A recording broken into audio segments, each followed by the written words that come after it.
Therapy जो है वो एक बोगस फील्ड है बिकॉज ऑफ बिजनेस। ठीक है, ये एक बिजनेस बन चुका है। पेरेंट्स के और बच्चों के हालात बहुत ख़राब थे आपस में, तो फिर एक साइकोलॉजिस्ट की इंटरफेरेंस हुई है फैमिली में। ठीक, अदरवाइज अगर वो हालात खुद ही ठीक कर सकते थे तो फिर थेरेपिस्ट की ज़रूरत नहीं थी। थेरेपी के दौरान जो है हमारा अपोजिट जेंडर जो है वो मोहब्बत का शिकार हो जाता है हमारे साथ। ये क्यों हो रहा है? तो ट्रीटमेंट सेपरेट फील्ड है, दीन सेपरेट फील्ड है। दोनों को अगर हम मिक्स करेंगे ना, मिक्स इन सेंस कि हम ये उसको अलहदा हम क्या क्यों कर रहे हैं? ये एक मैं कहूँगी कि ये एक बीमारी है जिसको इलाज की ज़रूरत है। इसकी में शादी की ज़रूरत कहीं नहीं है। शादी एक काबिल इंसान की होती है, एक बीमार इंसान की नहीं होती है। मैं कोई इमोशनल पेन या फिर फाइनेंशियल ट्रबल में हूँ, ठीक है, तो somehow I am in the pain because of my self. तो आपको नहीं लगता कि जब वो बच्चा थेरेपी लेगा, सब चीज़ें करेगा, वो तो अवेयर हो जाएगा कि यार चाइल्डहुड ट्रॉमास थे, ये हुआ है, तो कहीं ना कहीं उसके दिमाग में ये बात आएगी कि यार मेरे पेरेंट्स ने मेरे साथ ज्यादती की है। कुछ स्ट्रैटेजिक प्लानिंग चाहता है और अपने फ्यूचर की प्लानिंग के अकॉर्डिंग अपनी पर्सनैलिटी को डेवलपमेंट करना चाहता है, तो yes I can help. But if he wants to do these things तो फिर मैं हेल्प करूँगी कि अगर आप मेंटली हेल्दी रहना चाहते हैं तो बहुत ज़रूरी है कि कम से कम दिन में 40 मिनट्स या 1 घंटा अपने लिए अकेले में ज़रूर गुजारें। पाकिस्तान में कोई ऐसा सिस्टम है थेरेपिस्ट की या साइकोलॉजिस्ट वगैरह इन सब लोगों की अकाउंटेबिलिटी करें? यहाँ पे 2 नंबर लोग बहुत काम कर रहे हैं, इनकॉम्पिटेंट लोग बहुत काम कर रहे हैं। तो आई थिंक वो जो एक साइकोलॉजिस्ट का थोड़ा सा गलत इमेज है, उसकी कहीं ना कहीं ये वाली रीज़न भी है। अस्सलाम वालेकुम, welcome to another episode of the People's Network. आज की पॉडकास्ट का जो हमारा टॉपिक है वो है साइकोलॉजी, और इस टॉपिक को मद्देनज़र रखते हुए हमने जिन गेस्ट को यहाँ पे इनवाइट किए हैं वो एक साइकोलॉजिस्ट भी हैं, साथ साथ NLP प्रैक्टिस भी कर रही हैं, साथ साथ लाइफ कोच भी हैं, जिनका नेम है नवीस फातिमा। आइए हम पॉडकास्ट उनके साथ स्टार्ट करते हैं। अस्सलाम वालेकुम। वालेकुम अस्सलाम व रहमतुल्लाह। कैसे हैं आप? अल्हम्दुलिल्लाह, आप सुनाएंगे इसमें? मैं बिल्कुल ठीक, अल्लाह का शुक्र। तो मैंने आपको बहुत छोटा सा इंट्रोडक्शन कराया, मैं चाहता हूँ कि आप इसमें फुल इंट्रोडक्शन अपना खुद कराएं। ओके, हाँ, अच्छा, ऐसा है कि basically I am clinical psychologist and neuro linguistic programming practitioner as well, and इसके साथ साथ I am a life coach. तो ये है कि we are working in the diverse field and with the diverse population. अच्छा, हम लोग पाकिस्तान में देखते हैं कि लोग अभी भी यानी यूरोप में तो फिर अब साइकोलॉजी समझते हैं लोग, यानी अब उस तरफ आ भी रहे हैं, लेकिन पाकिस्तान में अभी भी साइकोलॉजी का वर्ड जो है ना वो कभी भी एक अजीब सा लगता है। ठीक है, हाँ, बिल्कुल। तो आप इस फील्ड की तरफ कैसे आए हैं? मैं इस फील्ड की तरफ, अच्छा, ऐसा है कि जो बेसिकली बहुत सी जगहों पे इसका जो एक्सपोजर लेवल है वो बहुत कम है, या अवेयरनेस बहुत कम है, मैं यूँ कहूँगी।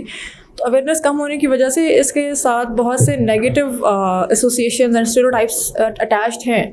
लेकिन मेरा जो पर्सनल एक जर्नी था वो from childhood he I was inspired by one of the psychologist. उस टाइम पे मेरे बहुत छोटी उम्र में मैंने एक साइकोलॉजिस्ट से मिली थी मैं, तो तब से I was really passionate about these things. और बाकी I was really into like the behavioural thing कि हमें गुस्सा क्यों आता है, लोग इतना गुस्से में क्यों होते हैं हर वक्त, या कोई बात अपने बचपन में हमने बहुत सी चीज़ें एक्सपीरियंस की होती हैं। तो वहाँ पे एक जो मेरा एक क्यूरोसिटी थी मुझे बचपन से ही कि ये सब जो चीज़ें हो रही हैं ये ऐसे ही क्यों हो रही हैं, और ये सब एक ही रिथम में क्यों चल रहे हैं, या ये सब कुछ ऐसे हो रहा है, इसके पीछे बेसिस क्या है कि ये चीज़ इतनी ख़राब है and no one is asking question, no one is trying to change it, so what is this all happening basically. अच्छा, फिर इसमें एक और चीज़ देखते हैं ना कि हम थेरेपी की तरफ आते हैं कि मतलब कुछ लोग कहते हैं कि अगर मेरे पास एक अच्छा दोस्त है या मेरे पास कोई ऐसा सर्कल है मेरे पास जिनके पास जाके मैं अपनी बात कर सकता हूँ, गम बयान कर सकता हूँ, तो फिर मुझे एक प्रोफेशनल जो बंदा है, मुझे थेरेपिस्ट है, उसकी मुझे क्यों ज़रूरत पड़े? तो अच्छा, इसका मतलब ये कि अगर आपके पास एक रिलायबल फ्रेंड है, एक आपका क्लोज फ्रेंड है, तो आप चाह रहे हैं कि उससे बात करके I can cover the therapeutic side. ठीक है, अच्छा, तो did you tried it somehow in your life? Yes. Okay, so how much results will you get after you had gained after it? मतलब वैसे तो मैं एक बात कहूँ कि दोस्तों में तो मेरे ख्याल से थेरेपी होती है ये, लाइक मतलब सॉरी लड़कों के लिए, कि क्योंकि लड़कियों की एक लाइफ अलग होती है, वो घर में होती है ज़्यादातर, तो लड़कों की लाइफ ये होती है कि उन्हें बड़े से बड़ा मसला हो, जब वो दोस्तों के पास जाके बैठेंगे तो उनकी वही थेरेपी हो रही होती है कि मसला ख़त्म हो गया, मतलब बड़ी से बड़ी परेशानी भी हो तो वो ख़त्म हो जाती है। हम तो इस तरह देख रहे होते हैं, ख़त्म हो जाती है। ठीक है, did you experience someone who had depression और something like that, like having something very deep emotional pain inside, और वो इस तरह दोस्तों में बैठ के ख़त्म हो गई हो, कहीं पे कुछ ऐसा हुआ हो? अब तो मुख्तलिफ सर्कल्स है ना, मतलब जहाँ कहीं पर तो इंसान हर चीज़ अपनी फैमिली की चीज़ें भी बयान कर लेता है कि यार मेरे साथ फैमिली पे ये हो रहा है, वो कहते हैं ये हो रहा है। तो कहीं पे कोई अगर कोई उसके अच्छे दोस्त हैं तो उसको लॉजिकल उसके आंसर भी देते हैं, प्रैक्टिकल स्टेप भी देते हैं। तो कहीं पे तो ये है। ओके, कहीं पे तो है, लेकिन मैं ये जानना चाह रही हूँ कि क्या आपने कभी पर्सनली ये एक्सपीरियंस किया है? मैंने तो किया, मेरे तो मतलब दोस्तों से काफ़ी कुछ फ़ायदा हो चुका है। काफ़ी कुछ फ़ायदा हुआ है। थेरेपी नहीं ली है वैसे। Okay, perfect. फिर तो अच्छी बात है कि you have quality friends and you can take help from them. But normally ऐसा होता है कि when there is something severe which I hope you did not experience till yet.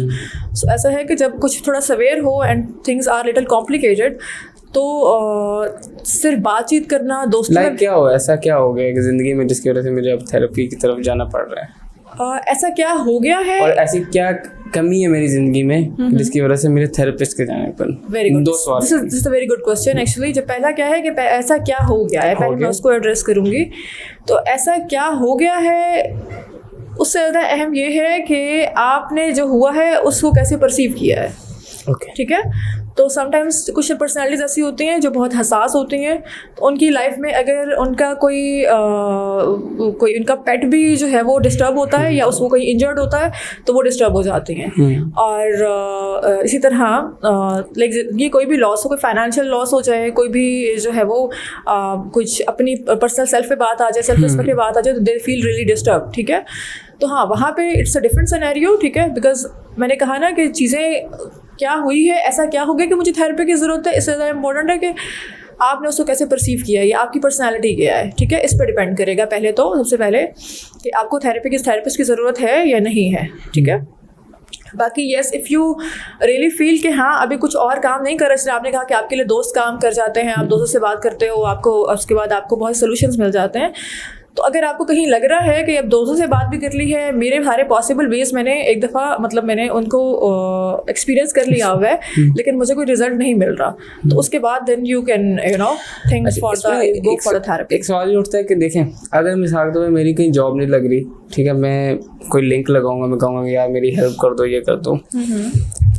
Therapy पे मतलब ऐसा क्या है कि यार मेरा नहीं हो रहा काम, मिसाल के तौर पर मैंने कहा कि मैं अपने दोस्तों से भी होगा, आपने कहा कि नहीं, अगर उसके बाद भी नहीं होता, मतलब वो ऐसा क्या नहीं होता है जिसकी वजह से मेरे थेरेपिस्ट के पास जाना पड़ रहा है? थेरेपिस्ट के पास जाना पड़ा। अच्छा, ऐसा होता है क्योंकि in the field of therapy life coach वो इंसान होता है जो आपको हेल्प करता है आपके ही स्टेमिनास का जो पीक लेवल है वो एक्सपीरियंस करने में, जो आमतौर पे हर इंसान नहीं कर रहा होता। अब यूँ कह लें कि मेजॉरिटी टाइम्स इंसान को अपने ही हिडन स्टेमिनास नज़र नहीं आ रहे होते। Exactly. तो लाइफ कोच वो इंसान है जो आपको आपसे ही बात करके, आपको ही सिस्टमेटिक प्रोसेस से गुजार के आपके जो पीक स्टैमिनाज हैं उनको फाइंड आउट कर सकता है, उनको आपके सामने रख सकता है। So this is how we can help people to find out and shift their focus towards the opportunities more than on the वो जो एक होता है ना behavior जहाँ पे कि मेरे लिए तो कुछ भी नहीं है, या I am unable to find out any opportunity। ठीक है, प्रॉब्लम पे ज़्यादा फोकस होता है more than opportunities। तो हम बेसिकली फोकस पे कहीं ना कहीं काम करते हैं, फोकस शिफ्ट करते हैं फ्रॉम प्रॉब्लम टू अपॉर्चुनिटीज़। तो वो बहुत सी चीज़ें उसमें आपका ब्रेन आपको खुद ही प्रेजेंट करता है आपके सामने। तो अगर थेरेपी, मतलब अगर ये सवाल भी उठता है कि अगर थेरेपी इतनी इफ़ेक्टिव है तो इतने अरसे से कि लोग थेरेपी ले रहे हैं लेकिन फिर भी वो नॉर्मल नहीं हो रहे, मतलब उनके मसले हल ही नहीं हो रहे, फिर क्या करें? तो हम क्या फील्ड को बुरा कहेंगे या थेरेपिस्ट को बुरा कहेंगे या उस बंदे को कहेंगे, क्या मसला है? अच्छा, अब ये जो सवाल है ना आपका, इसमें ओवरऑल उसमें देखें, मतलब ओवरऑल क्या चल रहा है, ओवरऑल क्या थेरेपी से लोग बहुत ज़्यादा उनका फ़ायदा हुआ है या नुकसान हुआ है, क्या हुआ? अच्छा, अगर इसको आप अगर सिर्फ अपनी ऑब्जर्वेशन पे कहेंगे तो फिर तो it's tough for me to understand and you to elaborate it, but yes, जो एक जेन्युइन एक पिक्चर है ना इस वक्त, वो ऐसा है कि इसके 3 डिफरेंट पर्सपेक्टिव हैं। पहला ये कि या तो जिस थेरेपिस्ट के पास आप गए हो वो कॉम्पिटेंट नहीं है, ठीक है, उसकी इनकॉम्पिटेंस इफेक्ट कर रही है। कुछ केसेस में ऐसा होता है जहाँ पे थेरेपिस्ट तो कॉम्पिटेंट है, वो अपना काम कर रहा है and things are on the perfect on the behalf of the therapist. लेकिन जो क्लाइंट होता है, मोस्टली क्लाइंट ऐसे होते हैं जो चाह रहे होते हैं कि हमें मतलब हमें कुछ करना नहीं पड़े, ठीक है। जैसे रिसेंटली अभी कल ही मैं एक क्लाइंट देख रही थी एंड ही वाज लाइक कि मुझे अभी बस कुछ ऐसा बता दो कि मेरा मसला फ़ौरन ठीक हो जाए। तो I had given him some task कि ये करो, you have to do it, this is some practical thing जो तुम्हारी लाइफ को चेंज करेगी। तो ही वाज लाइक कि नहीं, अब ये तो मेरे से नहीं होगा, ये बहुत मुश्किल है, ठीक है। दूसरी चीज़ होती है जहाँ पे क्लाइंट खुद ही स्टेप नहीं लेना चाह रहा होता अपने लिए, ठीक है। तो बिल्कुल ऐसे ही है कि आपने दवाई ले ली है लेकिन आप दवाई खा नहीं रहे, तो आप ठीक नहीं होगे। सिर्फ दवाई लेके घर में रखने से तो सेहत नहीं आती है, ठीक है। ये हो गया इसके दो पर्सपेक्टिव। एक थर्ड पर्सपेक्टिव इसका ये है कि जैसे आपकी फिज़िकल इलनेसेस होती हैं, ठीक है, आपको सपोज़ बुखार हो गया या फ्लू हो गया, ठीक है, और आपने एक दफ़ा इलाज करवाया, मेडिसिन ली तो वो ठीक हो जाता है, ठीक है। लेकिन इसका ये मतलब नहीं है कि आपने एक दफ़ा इलाज करवाया है, एक दफ़ा मेडिसिन ली है तो वो चीज़ दोबारा नहीं होगी, ठीक है। वो आपने उस दफ़ा इलाज करवाया, वो ठीक हो गया, वो एक बीमारी है, नॉर्मल सी हो जाती है, वो दोबारा भी हो सकती है, ठीक है। एक तो नॉर्मल ये है ना कि मुझे बुखार हो रहता है, सर में दर्द हो रहता है, तो मैं हर दफ़ा पैनाडोल ले लेता हूँ, ठीक हो रहता है, ठीक है, या कोई पेन किलर ले लेता हूँ, ठीक हो रहता है। तो फिर तो थेरेपी एक पेन किलर की तरह हुई ना। लाइक मैं अगर 5 साल से ले रहा हूँ और देखिए एक जगह ये है कि लाइक किसी का हार्ट ट्रांसप्लांट होना है, ठीक है, तो वो एक ही दफ़ा होना है, हाँ, मसला हल हो जाएगा। एग्जैक्टली। लेकिन उसके सर का दर्द जो है वो हर हफ्ते में हो रहा है, मिसाल के तौर पर हर महीने में हो रहा है, ठीक है, हर महीने में 2 दफ़ा हो रहा है, तो वो हर दफ़ा एक मेडिसिन लेता है, ठीक हो रहता है। तो 5-5 साल 7-7 साल जो लोग ले रहे हैं, तो उससे तो यही समझ आएगी ना कि ये फिर एक ऐसी मेडिसिन है जिसका कोई मतलब पूरा सोल्यूशन नहीं है, लाइक फुल सोल्यूशन नहीं है कि वो हल हो जाए, ओके, बंदा ठीक हो जाए, ठीक है। आपका सवाल ये है कि ये तो फिर एक मेडिसिन की तरह हो गया ना। हाँ, अच्छा, आपका सवाल ये है कि वो कंटिन्यूस ले रहे हैं, बीच में उनकी रिकवरी नहीं आएगी, रिकवरी नहीं होगी। ओके, इस देखिए ये सवाल जो है ना, इसका जवाब वो पहले वाले ही है कि इसके 3 सिनेरियोज हैं, ठीक है, ठीक है। पहला, या तो वो क्लाइंट प्रैक्टिकली काम नहीं कर रहा, अपनी थेरेपी को, अपने थेरेपिस्ट की सजेशंस को सीरियसली नहीं ले रहा, क्योंकि सिर्फ एक ट्रीटमेंट लेना मतलब दवाई लेके घर आना will not work for you, आपको दवाई खानी होगी, ठीक है। पहली सिचुएशन यही है, अगेन मैं इसको बताते जाऊँ। सेकंड सिचुएशन है जहाँ पे शायद आपका थेरेपिस्ट में भी इन सम की सिचुएशन, क्योंकि पाकिस्तान में इनकॉम्पिटेंट लोग फील्ड में बहुत हमारी फील्ड में हैं, ठीक है। तो find out the best therapist for you and then focus on your treatment. अब इशू ये है कि थेरेपिस्ट कैसे अच्छा फाइंड करें, ये भी तो मसला है ना। थेरेपिस्ट जिस तरह से आप अगर देखते हैं, जब आपको कोई फिजिकल इलनेस होती है और आप उससे ठीक नहीं हो रहे होते, ठीक है, आप एक डॉक्टर को दिखाते हो, ठीक नहीं होते, मैं तो डिग्रीज वगैरह देखूंगा एक डॉक्टर की। हाँ। अगर मुझे कोई फिजिकल तो मैं देखूंगा कि डॉक्टर किस बड़ी हॉस्पिटल का है, बंदा कहता है हाँ यार, अगर ये इस्लामाबाद में अगर देखेगा शिफा का हॉस्पिटल है तो बंदा कहेगा यार चलो ठीक है। लाइक सपोज करो आप उससे भी ना, उनकी मेडिसिन लेने के बाद भी आप ठीक नहीं हो रहे, फिर क्या करोगे? तो फिर कोई डॉक्टर चेंज करोगे, मे बी डॉक्टर चेंज करोगे, हो सकता है वहाँ कुछ फ़र्क पड़ जाए, यू विल फील बेटर, ठीक है।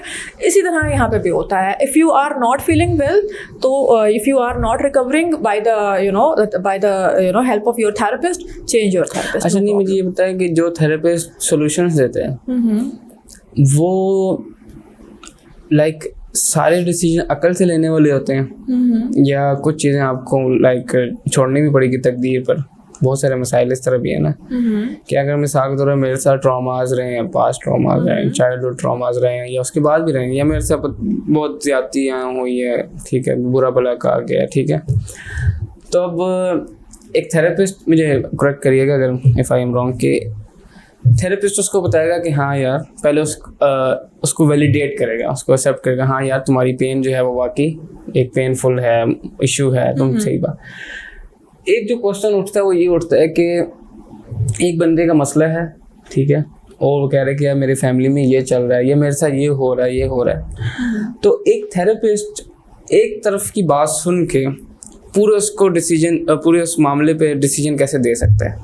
लाइक उसने तो एक तरफ की बात सुनी। मिसाल के तौर पे एक औरत आती है, कहती है कि मेरे हस्बैंड के साथ ये मसाइल चल रहे हैं, तो जब तक हस्बैंड की बात नहीं सुनी, जिससे आपने कहा कि एक थेरेपी होती है, फैमिली थेरेपी होगी या स्पाउस थेरेपी होती है, वो होती है इसलिए कि दोनों तरफ के पर्सपेक्टिव सुने जाएं। ठीक है, पाकिस्तान में तो इस तरह अभी तक मुझे जो नजर आ रहा है वो इस तरह कि यार एक साइड की सुन के, एक हस्बैंड की सुन ली है, वाइफ की सुन ली है, तो वो थेरेपिस्ट कैसे डिसीजन दे रहे हैं। और वो सिर्फ ये नहीं, 4 साल हो गए, 5 साल हो गए, इसी तरह ही चल रहा है, अभी तक वो दूसरे स्पाउस को लेके नहीं आया गया। तो ये इस इशू पे थोड़ी सी बात करेंगे। अच्छा, आमतौर पे ऐसा होता है, जो मैं प्रैक्टिस करती हूँ लाइफ कोचिंग, हम लाइफ कोचिंग में ऐसा करते हैं कि जो इंसान हमारे पास आया है, ठीक है, हमारा सारा फोकस उस इंसान पे है और उस इंसान का सारा फोकस खुद पे है। ठीक है। तो और एक और चीज़ जो कोचिंग में बहुत अच्छी होती है, हम कभी भी सॉल्यूशंस नहीं देते हैं, कभी भी सॉल्यूशंस हम नहीं देते। हम सिस्टमैटिक एक तरीका होता है टू आस्क क्वेश्चंस। ठीक है, हम उन क्वेश्चंस के थ्रू सामने बैठे हुए इंसान को ही उसके अपने सेल्फ उसका इंट्रोडक्शन करवाते हैं, उसको अपने आप को जानने को, अपने आप के फरोलने का थोड़ा सा उसको वो एक प्रोसेस में डालते हैं। लाइक सेल्फ लव भी कह सकते हैं, सेल्फ लव से ज़्यादा सेल्फ एक्सप्लोरेशन कहते हैं इसको। और उसमें ये होता है कि वो हम उसी इंसान की करेक्टनेस पे काम करते हैं। सपोज मेरे पास अभी कुछ अर्सा पहले एक फीमेल थी जिनके बहुत सारे कंप्लेंट्स थी अबाउट हर हस्बैंड। ठीक है, तो अब इस तरह का जब सिचुएशन हमारे पास होती है तो वहाँ पे हम ये नहीं करते कि अच्छा तुम्हारे हस्बैंड ने ये भी गलत किया, ये भी किया, लेकिन ये चीज़, ये हमारा टॉपिक ही नहीं है। हमारा टॉपिक ये है, हमारा मेन कंसर्न वहाँ पे ये है कि ओके, इस इंसान जो औरत, जो क्लाइंट हमारे सामने है, ये कहाँ पे चीज़ों को बेहतर कर सकता है।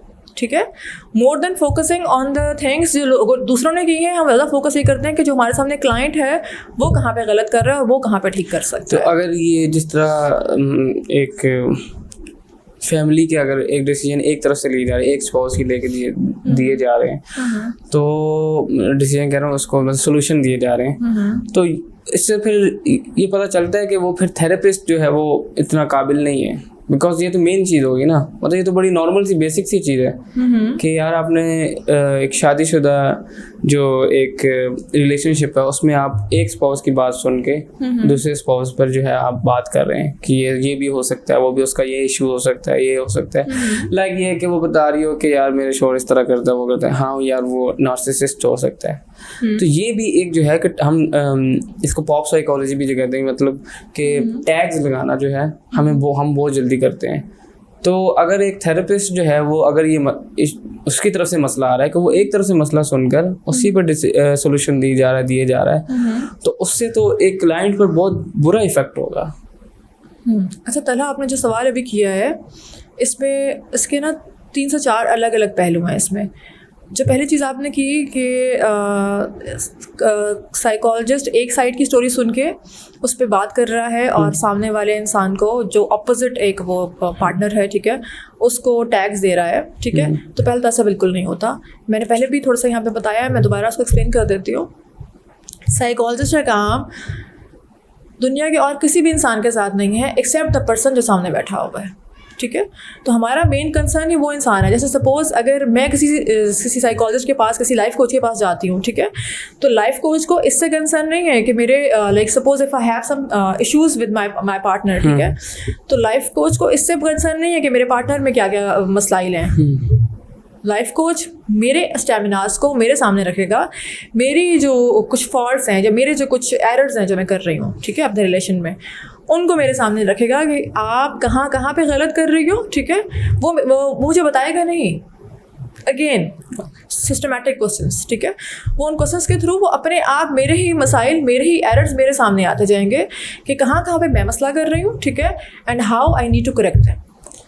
अच्छा, हम जो अभी इसको आप इन शॉर्ट आप ये कह सकते हो कि इट्स सेल्फ बेटरमेंट प्रोसेस। ठीक है, सेल्फ डेवलपमेंट प्रोसेस है ये, जहाँ पे इंसान खुद को बेहतर कर लेता है इतना ज़्यादा कि वो अपने जो सिचुएशंस हैं आसपास की उनको संभाल सके। ठीक है, आमतौर पे लाइफ कोचिंग में हम इंसान को उसके पीक स्टेमिना पर डेवलप करने की कोशिश करते हैं, जो बेसिकली लाइफ कोचिंग का एक मेन मकसद है। ठीक है, आपके सवाल में दूसरी जो चीज़ों थी वो ये थी कि टैग हम दे देते हैं। ठीक है, तो जो एक अच्छा लाइफ कोच होता है, एक अच्छा मेंटल हेल्थ प्रोफेशनल होता है, वो कभी भी इन टैग्स के उस चक्कर में नहीं जाता। वो कभी भी अपने इवन अभी तो ये भी सजेस्ट किया जाता है, अभी कुछ नई जो है वो जो लोग आ रहे हैं फील्ड में वो ये प्रैक्टिस कर रहे होते हैं कि कोई भी टैग यूज़ ना किया जाए। Even if the person is suffering from generalized anxiety disorder or depression or something like that, ठीक है, तो वो टैग उस पेशेंट के सामने नहीं रखा जाए, बिकॉज उससे होता क्या है, क्योंकि बीमारी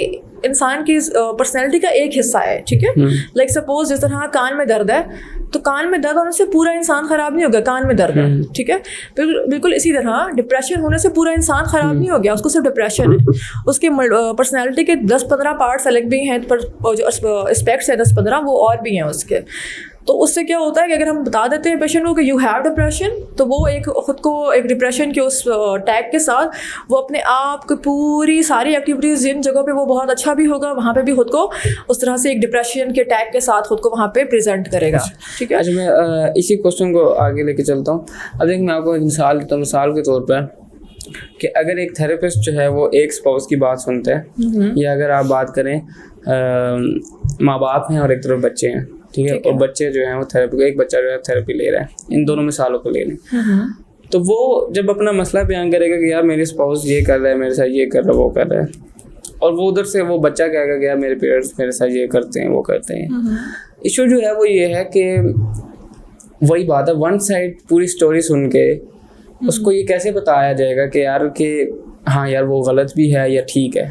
ये इस पर जो है वो सवाल उठ रहा है कि स्टोरी तो दोनों तरह से सुननी पड़ेगी। इसकी एक बड़ी प्यारी मिसाल, मतलब मैं आपको एक हदीस है बड़ी प्यारी। वो एक शख्स आया, उन्होंने कहा कि पता नहीं मेरा भाई मेरे साथ पता नहीं क्यों करता है, मतलब अगर मैं गलत ना कर रहा हूँ, कि मेरा भाई जो है मेरे साथ यूँ करता है यूँ करता है। उन्होंने कहा उनको भी बुलाओ।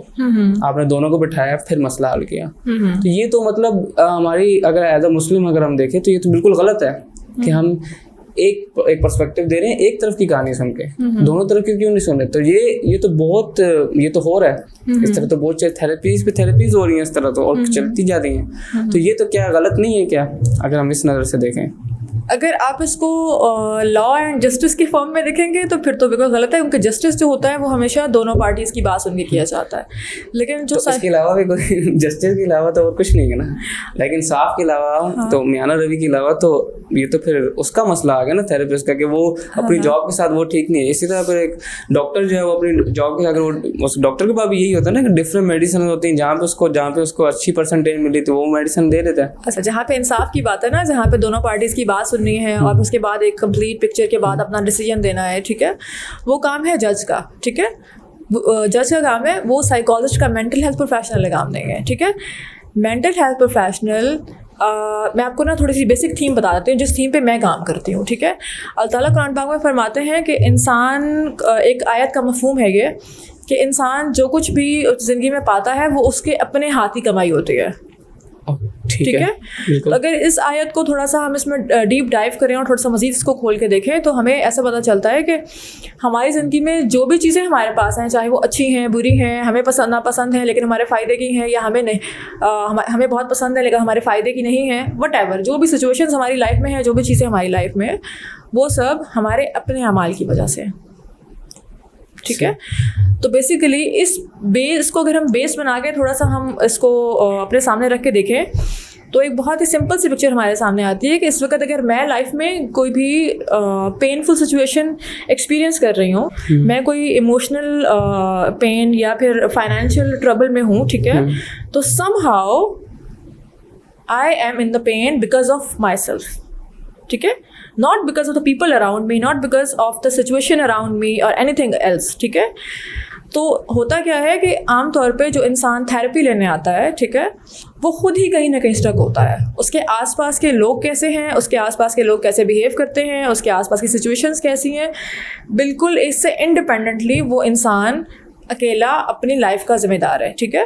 बिकॉज यहाँ पे ऐसा होता है कि हर इंसान बेसिकली अपनी लाइफ की खुशियों, अपनी लाइफ के गमों, अपनी लाइफ की अच्छी सिचुएशंस, बुरी सिचुएशंस को बनाने वाला खुद होता है। हम इंसान को एक इंडिपेंडेंट एंटिटी के तौर पे देखते हैं, जो कि अल्लाह ताला ने भी इंसान को एक इंडिपेंडेंट इंसान के तौर पे, एक इंडिपेंडेंट क्रिएशन के तौर पे पैदा किया है, ठीक है।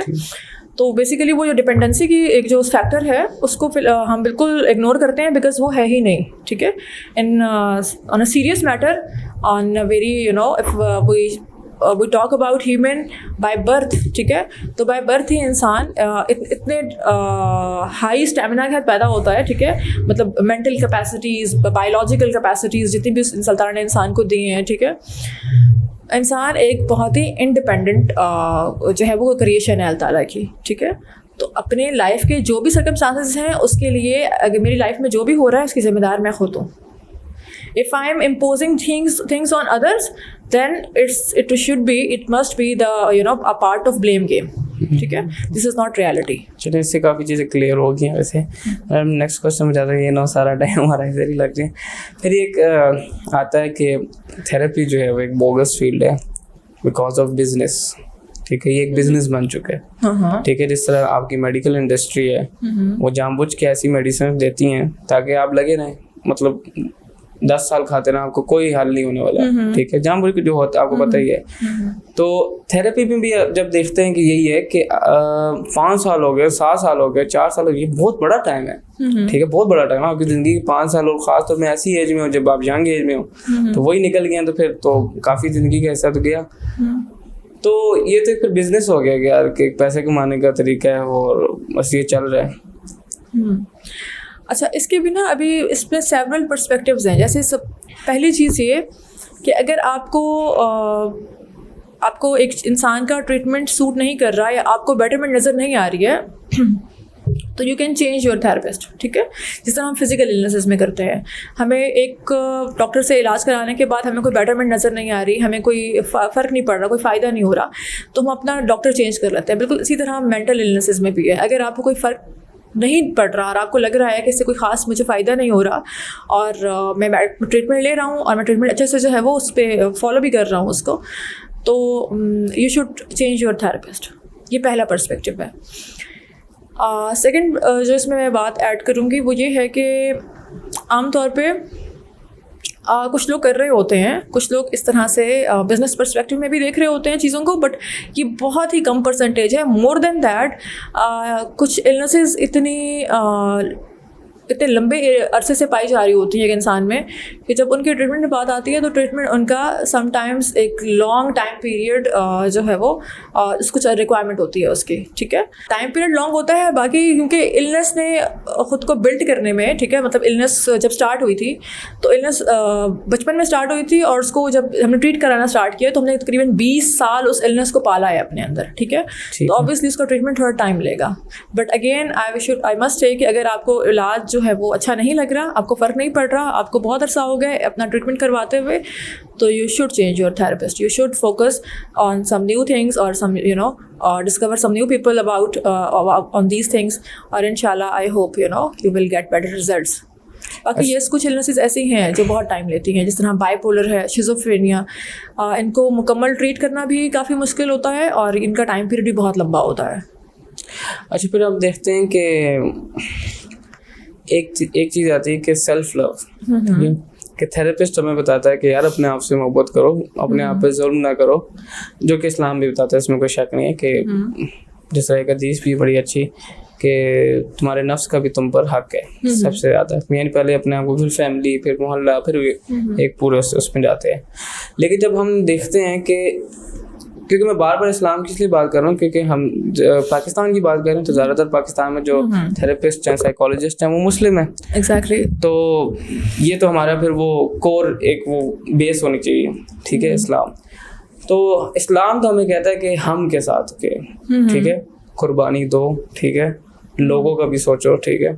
बल्कि जब हम देखते हैं कि नबी इस्लाम ने कुछ ऐसा वक्त गुजारा जिसमें 3-3 महीने आपने सिर्फ पानी और खजूरों के साथ, जबकि आपको पता था कि और सहाबा भी हैं, ठीक है, आप अपना हर चीज़ सदका कर देते थे। वो फिर उनके पास बहुत सारे लोगों की अब तक भी स्टोरी सुनते हैं तो वो गिवर ही रहे हैं हर वक्त, ठीक है, और उससे बहुत सुकून भी मिलता रहा। लेकिन जब हम थेरेपी की तरफ आते हैं तो थेरेपिस्ट हमें कहता है कि नहीं यार, पहले जो है अपनी बारे में सोचो, फिर दूसरों के बारे में सोचो। तो ये दोनों चीज़ें तो कॉन्फ्लिक्ट हो रही हैं मतलब इस्लाम के साथ। अच्छा, आपका ये सवाल बहुत अच्छा है। इसको ना थोड़ा सा, इसके लिए मैं चाहूँगी कि आप थोड़ा सा जो है ना वो मज़ीद इस्लाम को थोड़ा स्टार्ट में लेकर, जब इस्लाम स्टार्ट हुआ था, ठीक है, तो एक्चुअली इंसान के जो डेवलपमेंट का प्रोसेस है वो हमेशा सेम रहा है, प्रोसेस एक ही है, ठीक है। फॉलो करने के लिए हाँ तरीके अलग हो सकते हैं, स्टेप्स अलग हो सकते हैं, लेकिन प्रोसेस एक ही है, ठीक है। तो हमेशा जो इंसान की डेवलपमेंट का प्रोसेस है, अगर इस्लाम में भी देखा जाए तो अल्लाह ताला ने, अल्लाह के नबी ने स्टार्ट में इंडिविजुअल डेवलपमेंट पे फोकस किया था, ठीक है, दिलों को नरम करने पे, इंडिविजुअल बिल्डिंग पे, ठीक है, इंडिविजुअल कैरेक्टर बिल्डिंग पे, इंडिविजुअल पर्सनालिटी बिल्डिंग पे फोकस किया था।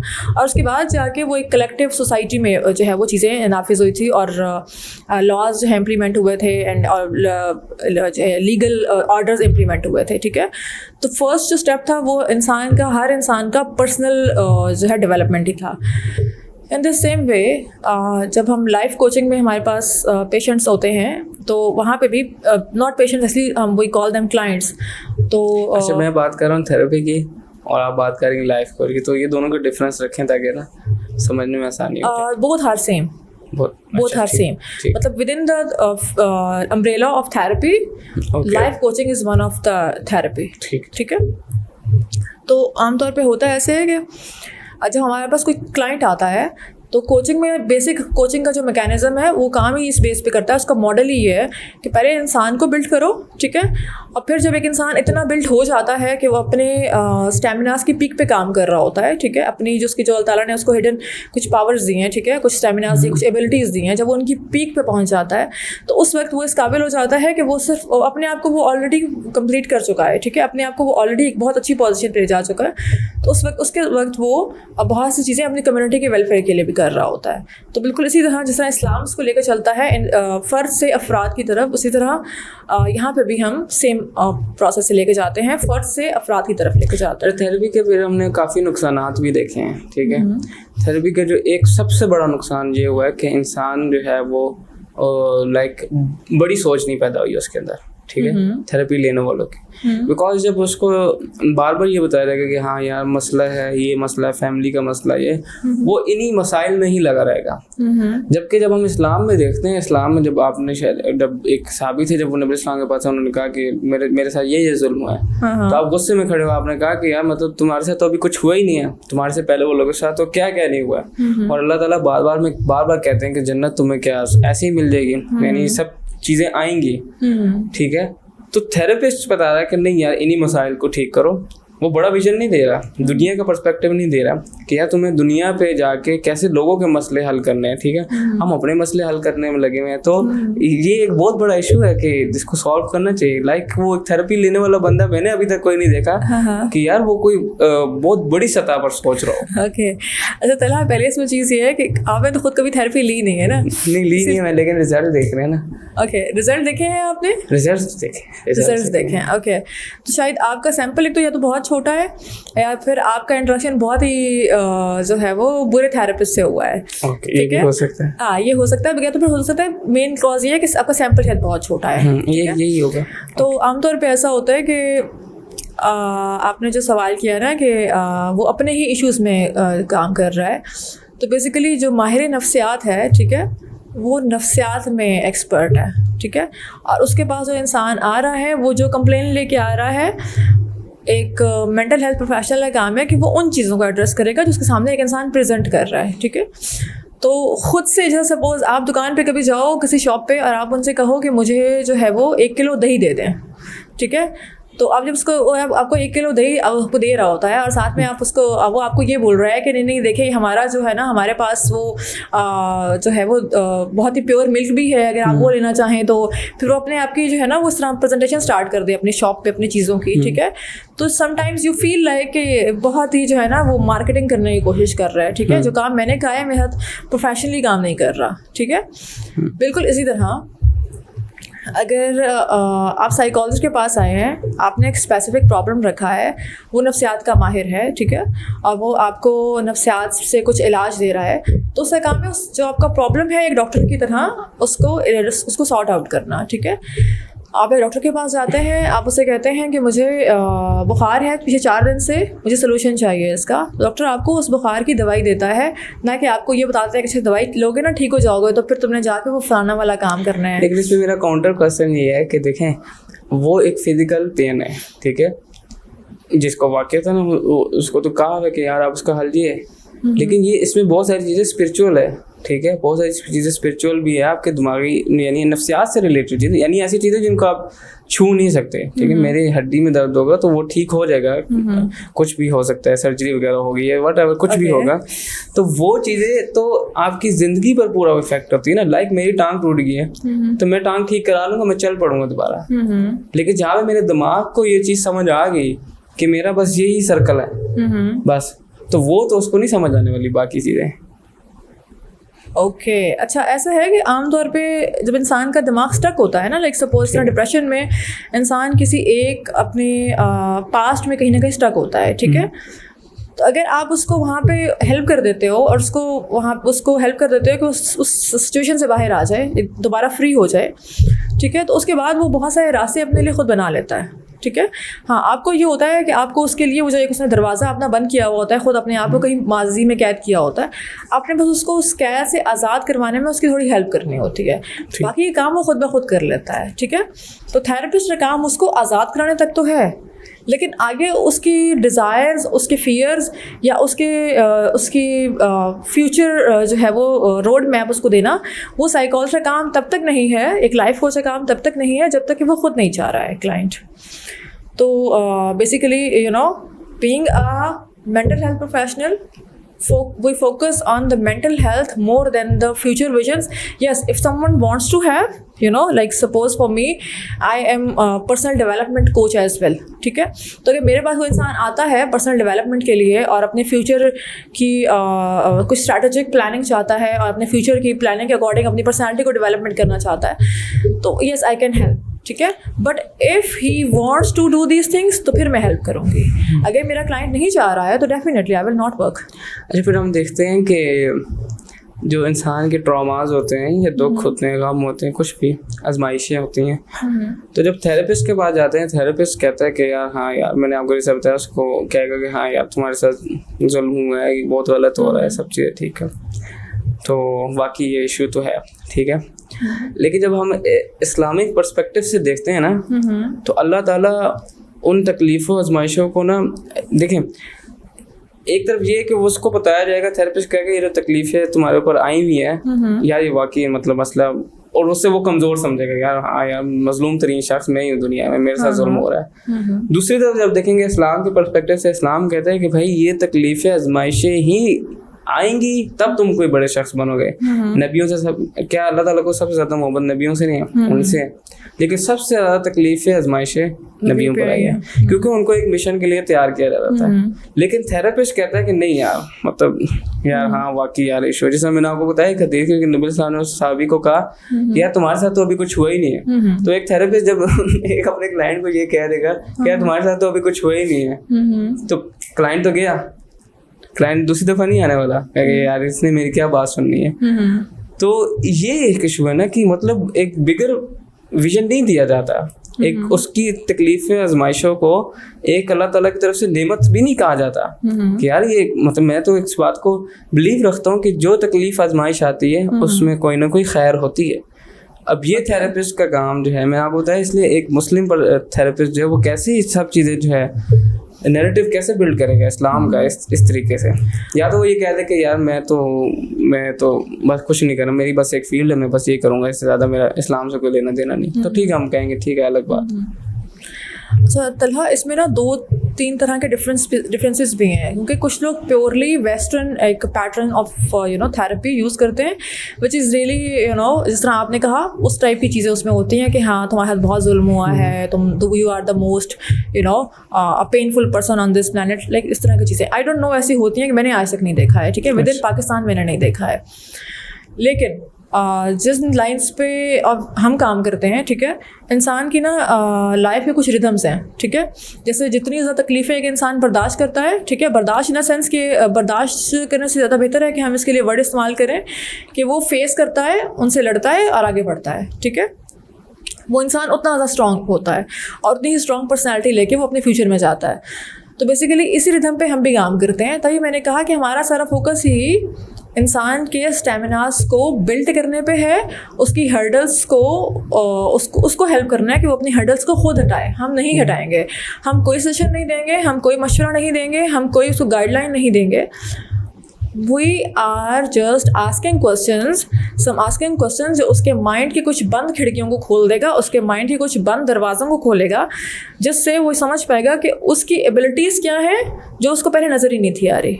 ठीक है, जैसे सपोज़ एक आदमी था, एक क्लाइंट था जिसको जो अपने इससे बेरोज़गारी की वजह से वो उस वजह से हमारे पास आया था कि I am unable to find out any job till now. ठीक है, और अब मैं 30 साल का हो गया हूँ लेकिन मैं अभी तो कोई काम नहीं कर रहा, तो you know there are multiple problems. तो हुआ ये कि during the process of coaching, like at the end after one session, he was able to find उसके सामने अभी 4 से 5 डिफरेंट ऑप्शंस थे, अपॉर्चुनिटीज़ थी जहाँ पे जाके वो काम कर सका था।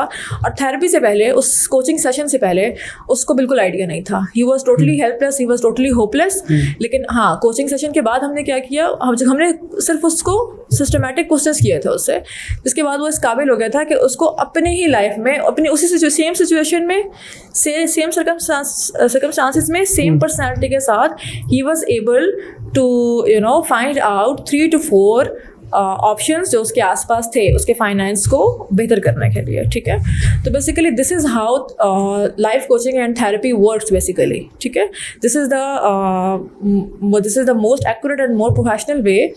बाकी यस, अगर कुछ ऐसा होता है कहीं पे कुछ लोग इस तरह कुछ इस तरह से प्रैक्टिसेस कर रहे हैं कि वो क्लाइंट को उसकी जो ब्लेम गेम है उसी में उसको मज़ीद स्ट्रॉन्ग करें, तो आई डोंट नो, अगर ऐसे लोग हैं तो ये बिल्कुल गलत तरीका है थेरेपी का अकॉर्डिंग टू मी।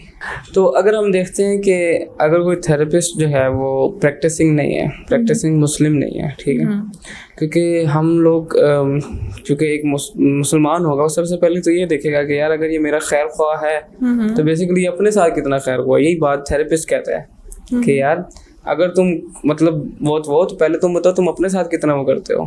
ठीक है, एक शख्स जो अल्लाह ताला से की ही बताई हुई बातों को, बेसिक चीज़ों को मैं कह रहा हूँ, मैं तहज्जुदों की बात नहीं कर रहा, बेसिक चीज़ें, अगर फीमेल है तो उसके लिए पर्दा है, बहुत सारी चीज़ें, ठीक है, फिर मेल है तो उसके लिए दोनों के लिए नमाजें हैं, सब चीज़ें, झूठ है, सच बोलना, ये सब चीज़ें।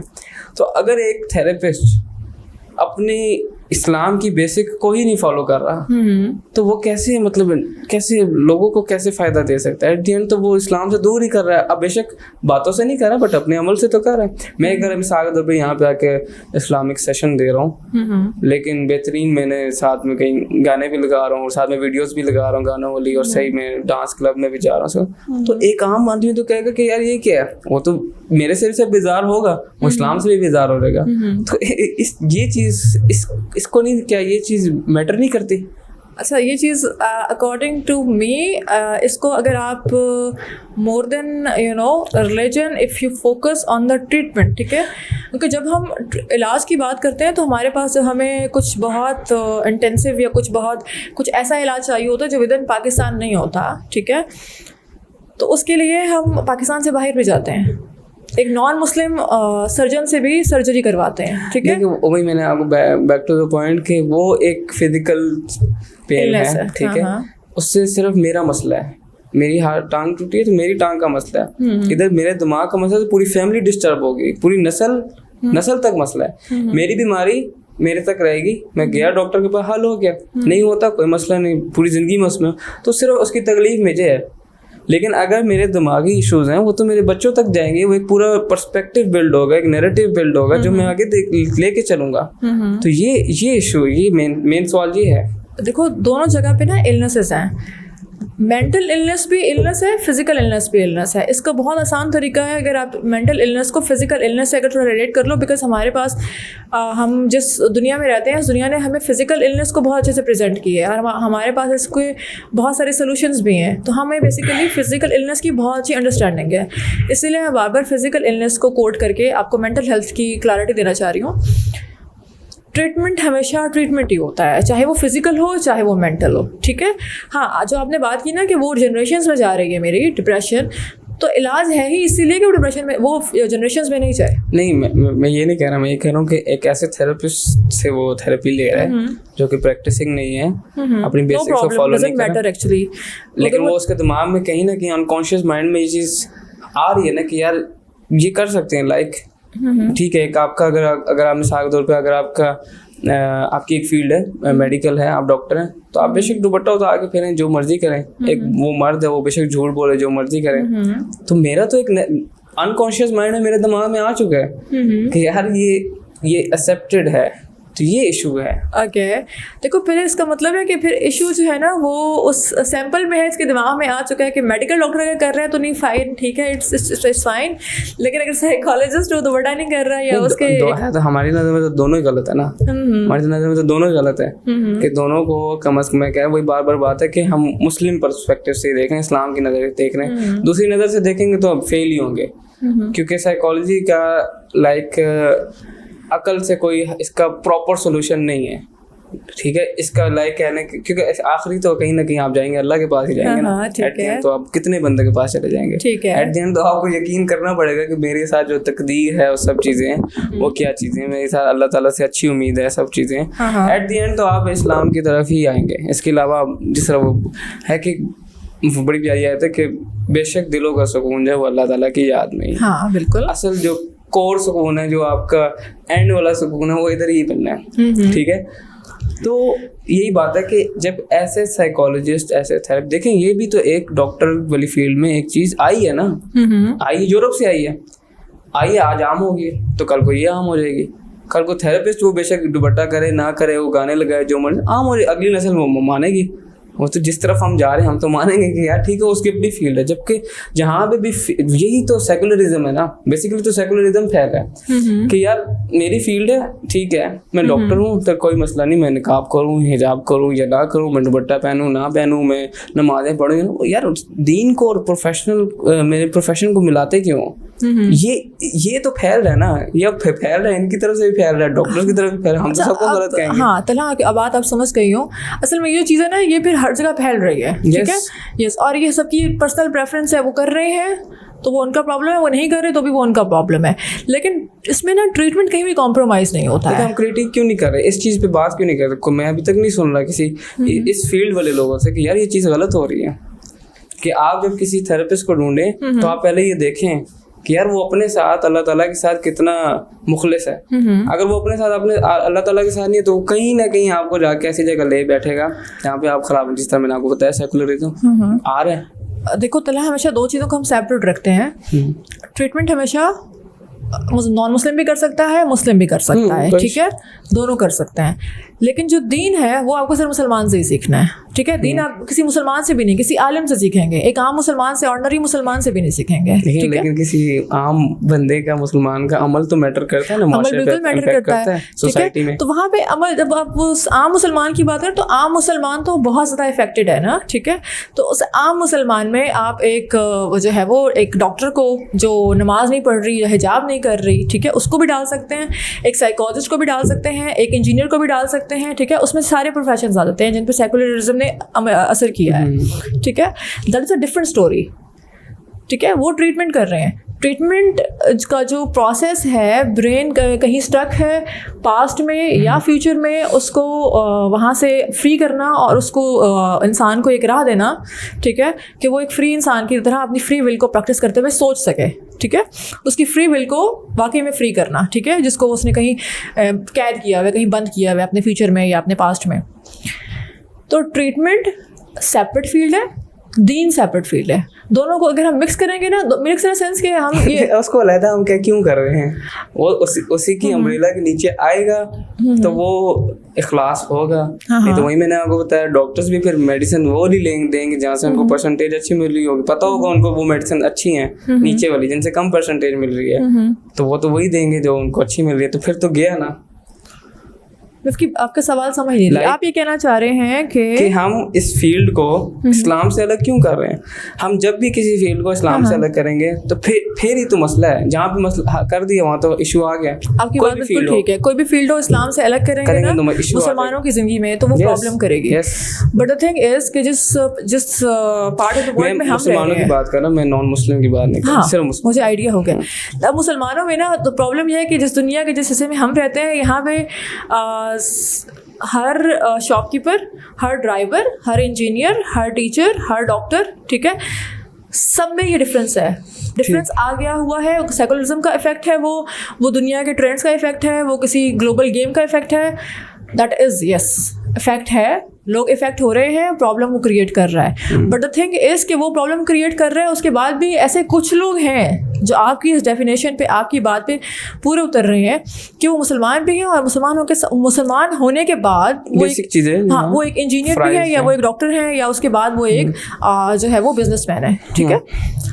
वो पहले मुसलमान है, बट ये वाला स्टैंडर्ड ओवरऑल सोसाइटी में कॉम्प्रोमाइज़ है, ठीक है। तो इसको किसी एक फील्ड से रिलेट करना इज समथिंग, सब फील्ड्स की बात करना, सब फील्ड में ऑलरेडी थेरेपी की बात करें तो इसमें इस इशू की भी मैंने क्या बात करूं। हाँ, ऑब्वियसली ये एक अच्छा पॉइंट है, एक बहुत ही वैलिड पॉइंट है, बिकॉज ये इफेक्ट करता है, बिल्कुल, ठीक है। इसका इफेक्ट बिल्कुल है, और जो सोसाइटी में इफेक्ट हुआ है वो भी बहुत नेगेटिव इफेक्ट है।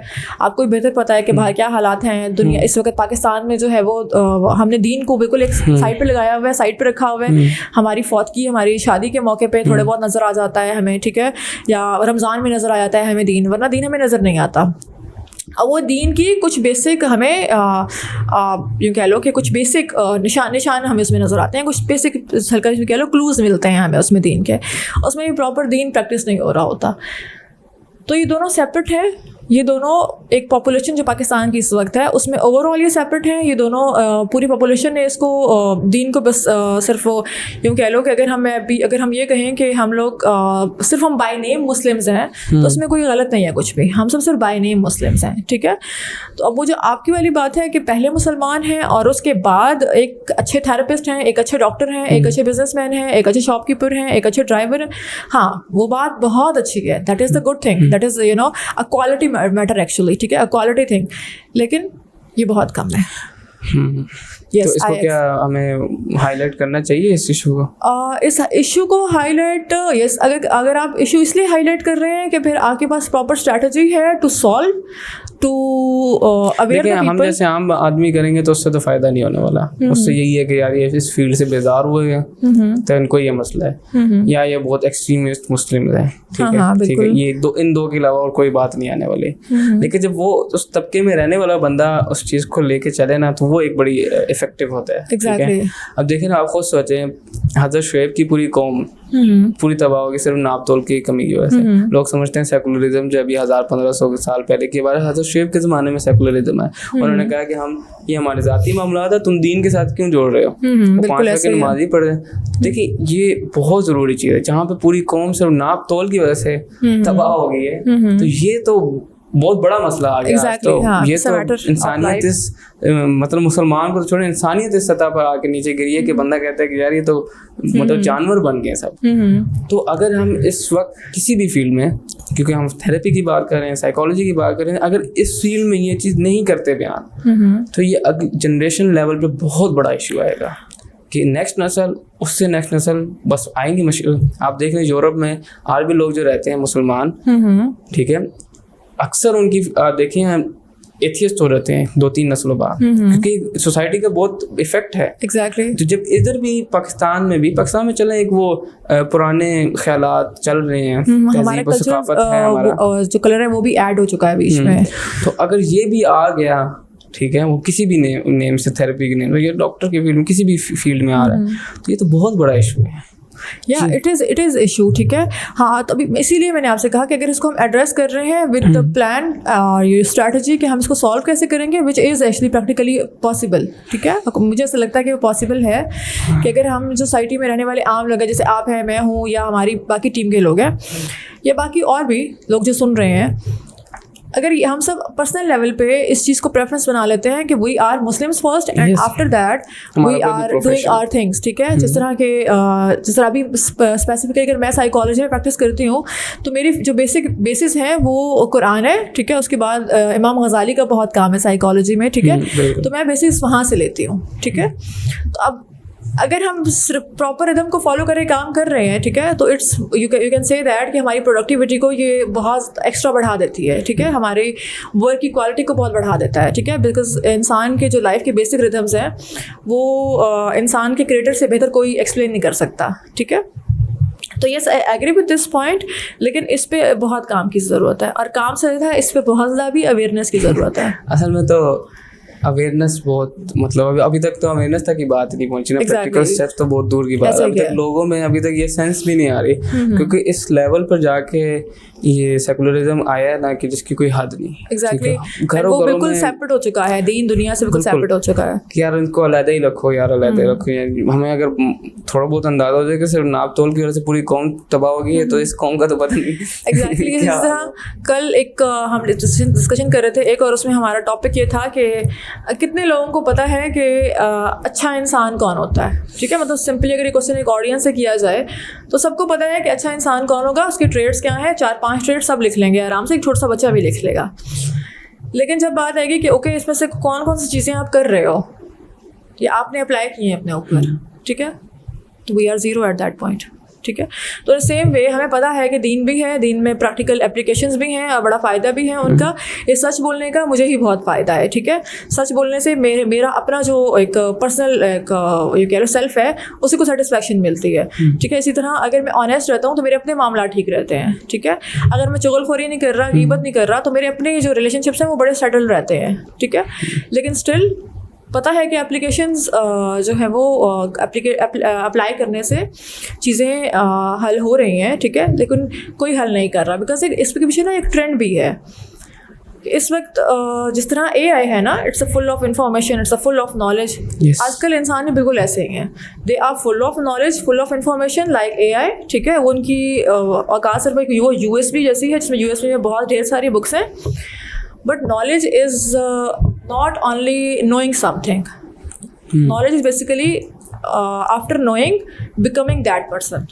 ठीक है, becoming applying these things. Like suppose अगर मुझे पता है कि सच बोलना ज़रूरी है, ठीक है, तो मैं मुझे सिर्फ पता है कि सच बोलना ज़रूरी है। अब ये तो इन्फॉर्मेशन हो गई, मेरे पास इन्फॉर्मेशन है, लेकिन क्या वाकई मैंने अप्लाई किया है इसको? I am that person who is truthful. ठीक है, तो ये जो फ़र्क है ना, ये बहुत ज़्यादा है हमारे पास। हम नॉलेज गेन बहुत ज़्यादा कर लेते हैं, लेकिन हम उसका 1% भी अप्लाई नहीं करते। और प्रैक्टिकली ऐसा है कि अगर हम 1% भी अप्लाई कर लें तो शायद हम दुनिया के 50% पॉपुलेशन से बहुत आगे होंगे। अच्छा, एक बड़ा ख़तरनाक सवाल है कि थेरेपी के दौरान, क्योंकि हमने एक बड़ी एक्सपर्ट साइकोलॉजिस्ट जी हैं पाकिस्तान में और कुछ और जगह पे भी देखा है, उन्होंने ये बात बताई है कि थेरेपी के दौरान जो है हमारे ऑपोजिट जेंडर जो है वो मोहब्बत का शिकार हो जाता है हमारे साथ। तो ये क्यों हो रहा है? Okay, अच्छा, इसमें ना अगर मैं एक डॉक्टर के पास जाता हूँ तो मैं इलाज कराने गया हूँ, तो मैं तो कभी उसके मोहब्बत का शिकार नहीं होने वाला। ठीक है, तो यहाँ पर क्यों ये चीज़ देखी जा रही है? अच्छा, इसमें ना अब बहुत बेसिक सी मैं शुरू से कहानी आपको पूरी बताती हूँ। असल में साइकोलॉजिस्ट की ज़रूरत ही तब पड़ती है ज़्यादातर जब आम तौर पे आपकी सोसाइटी थोड़ी सी यूँ कह लो कि आपका रिलेशनशिप्स ख़राब है और फैमिली लोनलीनेस है या फैमिली सिस्टम सपोर्टिव नहीं है। ठीक है, यूँ कह रहे हैं कि जब पेरेंट्स के और बच्चों के हालात बहुत ख़राब थे आपस में, तो फिर एक साइकोलॉजिस्ट की इंटरफेरेंस हुई है फैमिली में। ठीक है, इंटरफेरेंस इन सेंस कि किसी इंसान ने अप्रोच किया है किसी थेरेपिस्ट को। ठीक है, अदरवाइज वो अगर वो हालात खुद ही ठीक कर सकते थे तो फिर थेरेपिस्ट की ज़रूरत नहीं थी। ठीक है, this is the first point. अब जब वो एक इंसान जो आपके पर्सनल लाइफ के इमोशनल मामला से डील कर रहा है, तो वहाँ पे it somehow it is possible कि हाँ वहाँ पे कुछ इस तरह की फीलिंग्स और कुछ तरह की एसोसिएशंस डेवलप हो जाए। But yes, practically because it's a part of process, तो yes we are train on these things कि how to overcome these things, how to come out of these things. Actually ये बहुत आसान सा हमारे लिए काम है। तो बेसिकली थेरेपिस्ट को पर्सनल खुद नहीं लेना चाहिए, और जो एक अच्छा कॉम्पिटेंट थेरेपिस्ट होता है वो ट्रेन होता है इस पर, how to deal with these things, how to sort out these things. So yes, it's a very simple thing for us. अच्छा मैम, फिर हम देखते हैं कि जो बंदा थेरेपी ले रहा होता है, ठीक है, उसके अंदर एक वैलिडेशन की आदत भी लग जाती है, क्योंकि थेरेपिस्ट जो होता है उसको वैलिडेट करता है ज़्यादातर। ठीक है, तो और फिर उसका एक और नुकसान हम ये देखते हैं कि सेल्फ डिसीजन जो है ना उसके अंदर ख़त्म होने लग जाता है। वो हर चीज़ में कॉल करेगा अपने थेरेपिस्ट को या कंसल्टेंट को, लाइफ कोच को, कि यार मुझे बताओ ज़िंदगी में मैं क्या करूँ। तो मुझे तो ऐसा लगता है कि एक बेशक लाइफ कोच है या थेरेपिस्ट है, वो एक इंसान की ज़िंदगी को उस तरह नहीं समझ सकता जिस तरह वो इंसान खुद समझ सकता है, क्योंकि वो उसकी जगह नहीं। ये तो मतलब बात ही गलत हो जाएगी कि वो सब चीज़ें समझ सकता है, ये हो ही नहीं सकता, पॉसिबल ही नहीं है। तो जब उसको ये मतलब ये मैं बता रहा हूँ कि ये इशू बन चुका है कि यार वो उससे रिजल्ट ये निकल रहा है कि वो उसकी आदत उसको पड़ गई और वो डिसीजन मेकर नहीं रहा। तो ये क्या थेरेपी की तरफ से मसला आ रहा है या उसका अपना पर्सनल इशू है? अच्छा, मतलब इन शॉर्ट आप ये कहना चाह रहे हैं कि थेरेपिस्ट जो है वो क्लाइंट को डिपेंडेंट कर रहा है? Yes, dependent. ओके। सो आमतौर पे ऐसा होता है कि क्योंकि जब कोई इंसान स्टार्ट में आया है, ठीक है, तो अगर उसको थोड़ी बहुत वैलिडेशन मिल रही है या उसके डिसीजंस में हेल्प मिल रही है तो इट्स ओके, इट्स फाइन।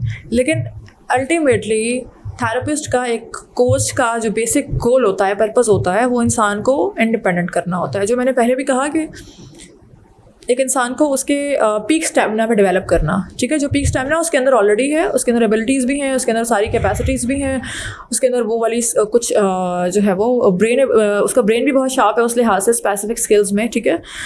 तो उन सब जो स्किल्स, जो स्टेमिनाज उसके अंदर ऑलरेडी अल्लाह ताला ने डाले हैं, उन्हीं को पॉलिश कर देना और उन्हीं को इतना निखार देना कि इंसान अपने पीक पे जो है वो परफॉर्म कर सके।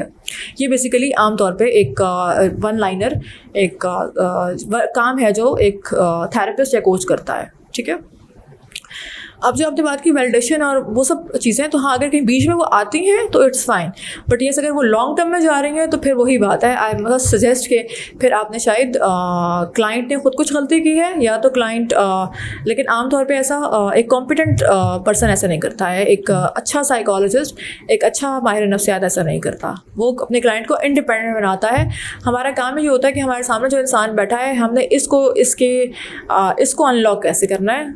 वो तो डिपेंडेंट होना तो अननेचुरल सी बात होगी ना, कि एक इंसान किसी पे डिपेंडेंट हो गया, अननेचुरल सी बात है। और इसमें एक चीज़ ये भी करते हैं हम कि जब हम सपोज ना डिप्रेशन है, हमने डिप्रेशन को पूरा ट्रीटमेंट दिया, ट्रीटमेंट हो गया, ट्रीटमेंट के बाद एक एंड स्टेप होता है, लास्ट स्टेप होता है, विच इज़ रियली इंपॉर्टेंट, और हर अच्छा मेंटल हेल्थ प्रोफेशनल ये काम लाजमी करता है कि एंड पे हम उसको कुछ इस तरह से ट्रेन करते हैं कि अगर दोबारा फ्यूचर में कभी वही वाले इश्यूज उसको आए जो पहले आए थे और उसकी वजह से वो इंसान डिप्रेस हो गया था, तो वो इंसान खुद उनसे डील करने के काबिल हो। तो ये एक लास्ट स्टेप होता है जो हमेशा थेरेपी के एंड पे ज़रूर ऐड किया जाता है। अच्छा, फिर हम देखते हैं कि अगर एक शख्स वो नमाज़ें पढ़ रहा है, सब कुछ कर रहा है और दुआएं भी कर रहा है, सब कुछ कर रहा है, तो उसकी जो नफ्सियाती मसाइल हैं तो वो तो हल हो जानी चाहिए ना। लाइक उसको क्या ज़रूरत है, मतलब बार बार कोई थेरेपिस्ट के पास जाना है, कहीं कोई भी ऐसा स्टेप लेना, उसको क्या नमाज़ें पढ़ सकते, दुआएं शुआएं कर तो रहा है। अच्छा, क्योंकि ऐसा है कि आमतौर पे जब भी कोई इशू होता है लाइफ में, या मेंटल हेल्थ का या कोई भी ऐसी चीज़ें, ठीक है, या कोई भी फिजिकल इस तरह प्रॉब्लम है, तो अगर फिजिकल में प्रॉब्लम है तो हम खाली दुआओं से काम नहीं करते, हम मतलब दुआ भी करते हैं, साथ में हम एक डॉक्टर को दिखाते हैं, एक प्रैक्टिकल वर्क भी करते हैं। तो बीइंग अ मुस्लिम हमारा बिलीव भी है कि हमें दुआ के साथ दवा भी करनी है। तो बिल्कुल इसी तरह लाइफ में कोई इशू है, आपकी मेंटल हेल्थ का कोई इशू है, आपकी फिजिकल हेल्थ में कोई इशू है, या आपको कोई भी लाइफ का और प्रॉब्लम है, तो हमेशा 2 स्टेप्स में आप काम करोगे, दुआ और दवा, ठीक है। तो अगर आपने दुआ कर ली है, दवा छोड़ दी है, तो भी यू आर डूइंग 50%। और अगर आपने दवा ले ली है लेकिन दुआ छोड़ दी है, तो भी मैं ये कहूँगी कि आप 50% काम कर रहे हो। एक बड़ी प्यारी हदीस भी है कि मोमिन जो है वो बगैर मशवरे के नहीं चलता। एग्जैक्टली, एक बड़ी मजे की हदीस। तो बेसिकली इसमें हुआ ये था कि एक दफ़ा एक क्लाइंट आया था हमारे पास, तो उसकी जो इनिशियल स्टेटमेंट्स थी वो ये थी कि मैं जॉब ढूंढ रहा हूँ, ठीक है, मैं बेरोज़गार हूँ, मेरे पास कोई जॉब नहीं है, ठीक है, और मैं जॉब चाहता हूँ, मुझे जॉब मिल जाए, मेरा कोई अर्निंग रिसोर्स नहीं है वगैरह। तो मैं करके उसने फिर जो उसकी इनिशियल स्टेटमेंट्स थी वो ये थी कि मैं तहज्जुद भी पढ़ रहा हूँ, मैं नमाज भी पढ़ रहा हूँ, मैं तिलावत भी कर रहा हूँ, मैं वजीफ़ा भी पढ़ रहा हूँ, ठीक है, मैंने अल्लाह से बहुत दुआएं की हैं, लेकिन पता नहीं क्यों अभी तक मुझे जॉब नहीं मिल रही, ठीक है। तो अगर इस सिचुएशन को थोड़ा सा अगर हम इसी पर्सपेक्टिव में देखें दुआ और दवा के, तो इट्स रियली क्लियर कि वो जो है वो दुआ तो कर रहा है, दुआ का सारा पार्ट वो अच्छे से कवर कर रहा है, वो अल्लाह ताला से दुआ कर रहा है, नमाज़ पढ़ रहा है वगैरह, जितने भी रिलीजियस उसके पर्सपेक्टिव वो सारे कवर कर रहा है। लेकिन उसकी प्रैक्टिकल साइड है जहाँ पे उसको दुनिया में निकलना है, अपनी एबिलिटीज़ देखनी है, अपनी स्किल्स देखनी है और उसके अकॉर्डिंग उसने जॉब ढूंढनी है, तो वो जो प्रैक्टिकल साइड है उसको उसने बिल्कुल इग्नोर किया हुआ है। तो ये एक बहुत बड़ी गलती है जो हमारी आम तौर पर पाकिस्तान में पॉपुलेशन में जो अभी तक मैंने ऑब्जर्व किया, इट्स अ मेजर इशू कि हम 50% काम तो कर रहे होते हैं दुआ वाला, और जो 50% काम होता है बाकी का, उसको हम बिल्कुल इग्नोर करते हैं। जिस तरह अक्सर शादी के मामलात में देखा जाता है, ठीक है, जो 50% काम है वो बहुत अच्छा किया जा रहा है, ठीक है, कि दुआएं की जा रही हैं और अच्छी नसीहतें की जा रही हैं वगैरह, लेकिन जब प्रैक्टिकली एक इंसान को एनालिसिस करने का टाइम आता है कि इंसान को एनालाइज किया जाए कि either this person is really reliable और this person is really compatible for getting married, तो वहाँ पे बिल्कुल कॉम्प्रोमाइज़ चीज़ें होती हैं आमतौर पे होता, बल्कि पाकिस्तान में तो एक वर्स्ट सिचुएशन है कि कोई लड़का है या कोई भी बेसिकली लड़कों में ये होता है कि जब वो बहुत नशा कर रहे हैं या कोई आदतें उनकी ख़राब हो रही हैं तो लोग कहते हैं इसकी शादी कर दो। हाँ जी, which is really a bad thing. Basically एक इंसान के साथ ज़्यादती है ये बहुत बड़ी। हम पिछले दिनों में सुन भी रहा था, हमने इस पर एक पॉडकास्ट ऑलरेडी की भी है कि अगर एक शख्स को पॉर्न एडिक्शन है, मास्टरबेशन की आदत है, तो उसकी शादी करा दो। एग्जैक्टली। तो लोग नहीं समझ रहे कि उससे मसला हल नहीं होगा, बल्कि आप एक और इंसान की ज़िंदगी ख़राब कर रहे हो आप। बल्कि ये एक मैं कहूँगी कि ये एक बीमारी है या एक प्रॉब्लम है, ठीक है, जिसको इलाज की ज़रूरत है, ठीक है। इसकी में शादी की ज़रूरत कहीं नहीं है। शादी एक काबिल इंसान की होती है, एक बीमार इंसान की नहीं होती है। अच्छा, मेरा एक क्वेश्चन पहले रह गया, मैं चाह रहा तो वो कर लूँ। आपको नहीं लगता कि थेरेपी की वजह से पेरेंट्स और बच्चों के दरमियान जो है एक मतलब मसला पैदा हुआ है कि बच्चे मैच्योर हो गए कि यार हमारे पेरेंट्स ने जो है ना हमें बचपन में इस तरह किया है, उसकी वजह से चाइल्डहुड ट्रॉमा हो। मैं समझता हूँ कि कोई भी पेरेंट्स जो है वो अपने बच्चों का बुरा नहीं चाहते। एग्जैक्टली। कभी भी मतलब कॉन्शियसली वो चाह रहे हो कि यार नहीं आज मैंने बच्चे की जिंदगी मतलब कुछ गलत कर रहे हैं मैंने इसके साथ, ऐसा नहीं करेंगे। पूरी जनरेशन जो है वो आगे कोई माँ बाप नहीं चाहते, ऐसा ही है। लेकिन एक्सपोजर नहीं था, अवेयरनेस नहीं थी, नॉलेज नहीं था, ठीक है, और एजुकेशन नहीं थी, उसकी वजह से बहुत सारे मसाइल आ गए। तो आपको नहीं लगता कि जब वो बच्चा थेरेपी लेगा, सब चीज़ें करेगा, वो तो अवेयर हो जाएगा कि यार चाइल्डहुड ट्रॉमास थे, ये हुआ है, तो कहीं ना कहीं उसके दिमाग में ये बात आएगी कि यार मेरे पेरेंट्स ने मेरे साथ ज्यादती की है। अब उसको वो लाइक एक म्याना रवि रखना कि नहीं यार उनसे भी गलती हो सकती है, सब चीज़ें, तो आखिर वो हुई भी है या नहीं हुई, मतलब वो चीज़ें, तो ये मसला जो आ रहा है, गैप जो आ रहा है और इश्यूज जो आ रहे हैं, ये है नहीं, आपको नहीं लगता? अच्छा, जो इस पे मेरा पर्सपेक्टिव है और जो मैंने ऑब्जर्व किया है अभी तक, वो थोड़ा डिफरेंट है। असल में मैंने पहले भी ये चीज़ थोड़ी सी कवर की है, मैं इसको दोबारा जहाँ पे जो है वो बताती चलूँ कि साइकोलॉजिस्ट की ज़रूरत ही तब पड़ती है जब फैमिली अपने इश्यूज़ खुद सॉल्व नहीं कर पा रही होती, विच इज़ नॉर्मल थिंग, ठीक है। अगर इश्यूज सॉल्व नहीं हो रहे हैं तो no problem, talk to the professional, talk to your therapist, talk to the people around जो अच्छे माहिर नफ्स से आते हैं, आप उनसे बात करें, उनसे कंसल्ट करें, अपने मसाइल को हल करें, ठीक है। लेकिन बेसिकली साइकोलॉजिस्ट या psychology as a profession introduce कब हुआ है? जब लोग अपने इमोशनल जो मामलात हैं, ठीक है, स्पेशली इमोशनल मामलात, मैटर्स, इनको खुद सॉल्व नहीं कर पा रहे थे। तो बेसिकली अकॉर्डिंग टू मी, जितना मैंने ऑब्जर्व किया है, जो अभी तक मेरा एक्सपीरियंस है, मेरी लर्निंग है, उसमें साइकोलॉजिस्ट ने इन रिलेशनशिप्स को बेहतर किया है, ना कि इनको ख़राब किया है, ठीक है। बाकी हाँ, जहाँ तक अवेयरनेस की बात है, तो अवेयरनेस बिकॉज हमारे पास अभी हर बच्चे को पता है कि जो है वो एब्यूसिव बिहेवियर कौन सा होता है या कौन सी लिमिट है, इससे आगे जो है वो एब्यूज़ होता है, ठीक है। तो वो अवेयरनेस उसको सिर्फ साइकोलॉजिस्ट ने नहीं दी, वो अवेयरनेस उसको बहुत सारे लोगों ने दी है, सोशल मीडिया ने भी। एग्जैक्टली। मतलब उसको, उसके हाथ में मोबाइल है, उसको इंटरनेट की एक्सेस है, उसको उसके पास हर तरह की जो है वो इन्फॉर्मेशन है, यूट्यूब पे, इंस्टा पे, ठीक है। तो वो उसको अवेयरनेस बहुत सी जगहों से मिल गया है। लेकिन जो बेसिकली साइकोलॉजिस्ट है, साइकोलॉजी फील्ड ही तब जो है वो इंट्रोड्यूस हुई है या तब सामने आई है दुनिया में जिस वक्त इमोशनल जो मैटर्स थे वो खुल के सामने आए थे, या वहाँ पे वो लोगों से खुद सॉल्व नहीं थे हो रहे, तो उनको किसी प्रोफेशनल की ज़रूरत थी या किसी आउटसाइडर की ज़रूरत थी जो उन मैटर्स को हल कर सके, which is perfectly fine, which is totally okay. कि अगर आपसे कुछ मसाइल अपने हल नहीं हो रहे, क्योंकि आमतौर पर होता है ऐसा, हम इंसान हम जब अपनी लाइफ में जी रहे होते हैं तो हम एक उस चक्कर में होते हैं और हम समझ नहीं पाते कि हमारे जो है वो लाइफ में क्या क्या और भी चीज़ें हैं जिनके बारे में हम सोच सकते हैं। अच्छा, लास्ट क्वेश्चन है, फिर इसको फिर वाइंड अप करते हैं। पाकिस्तान में कोई ऐसा सिस्टम है जो कि थेरेपिस्ट की या साइकोलॉजिस्ट वगैरह इन सब लोगों की अकाउंटेबिलिटी करे? नो, रियली अनफॉर्चुनेटली पाकिस्तान में ऐसा कोई सिस्टम नहीं है और इसकी वजह से भी मसाइल हैं। हाँ, मतलब यहाँ पे 2 नंबर लोग बहुत काम कर रहे हैं, इनकॉम्पिटेंट लोग बहुत काम कर रहे हैं। तो आई थिंक वो जो एक साइकोलॉजिस्ट का थोड़ा सा गलत इमेज है, उसकी कहीं ना कहीं ये वाली रीज़न भी है। बट यस, अगेन मैं तभी कहूँगी कि अगर आपको अपने रिजल्ट्स नहीं मिल रहे, डिज़ायर्ड रिजल्ट्स नहीं मिल रहे, अगर आपको लग रहा है कि आपकी थेरेपी को एक बहुत लंबा अरसा हो गया है लेकिन अभी तक आपको कोई रिजल्ट नहीं मिला, तो you must change your therapist. चलें, अब तक की पॉडकास्ट बहुत अच्छी रही, लेकिन मैं चाहता हूँ कि आप अपनी तरफ से एक लास्ट एडवाइस जो है लोग सुन लें, उनको दें इस हवाले से।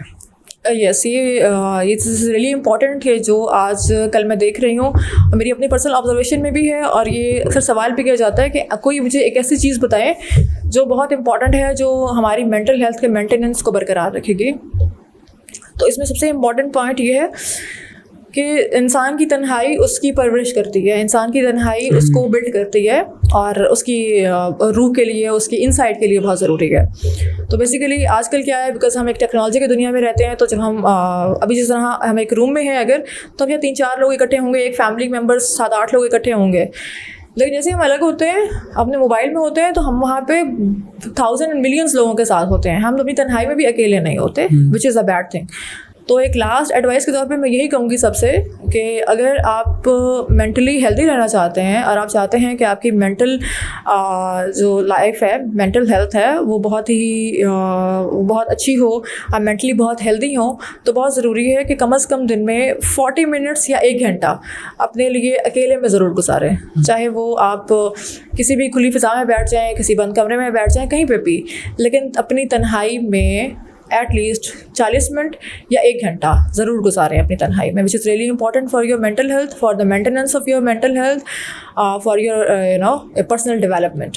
बिकॉज अगेन तन्हाई इंसान की परवरिश करती है, तन्हाई इंसान के लिए ज़रूरी है, विच इज़ हमारे पास इसके एविडेंसेस, हमारे पास प्रॉफिट्स की लाइफ से भी है, ठीक है, गारे हिरा का कॉन्सेप्ट बेसिकली। तो अपनी गारे हिरा बनाएं, अपनी गारे हिरा में रहें, कुछ टाइम वहाँ स्पेंड करें अपने आप के साथ, विच इज़। जज़ाकल्लाह, आपने अपना टाइम दिया और मेरे बहुत अच्छा लगा, आपसे काफ़ी चीज़ें सीखने को मिली अल्हम्दुलिल्लाह। और हो सकता है कि जो लोग अब तक सुन रहे होंगे उनको भी काफ़ी फ़ायदा होगा, जो लोग नहीं सुन रहे होंगे क्या कह सकते हैं। बहरहाल इसी को मुकम्मल करते हैं इंशाल्लाह, फिर हम मिलते हैं आपसे नेक्स्ट पॉडकास्ट में। वीडियो को लाइक, कमेंट और शेयर करना ना भूलिएगा। Thank you.